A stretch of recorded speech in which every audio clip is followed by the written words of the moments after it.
everyone, so welcome to my video. In this video, I'm gonna show you some examples of patterns in nature, such as symmetry, fractals, spirals, waves, fractures and cracks, and stripes and spots. But first, let us define what is the pattern of nature.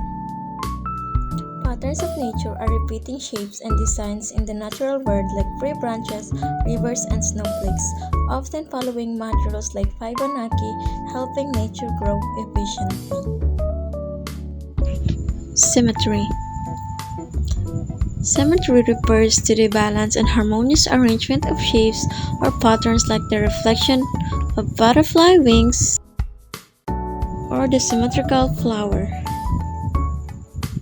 Next is fractals. Fractals are patterns that repeat themselves as a different scale showing self-similarity. They're like Fibonacci sequence. Examples of these are coconut leaves. Next is spiral. Spiral are the patterns that curve around a central point like seashells.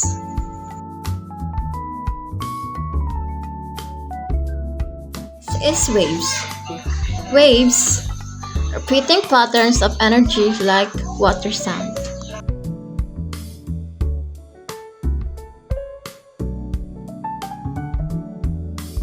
Next is fractures and cracks. Fractures and cracks are the patterns of breaks in materials like rocks. Examples of these are the trees. And lastly, sprites and spots. Sprites and spots are the patterns on animal coats like tigers or leopards or cat.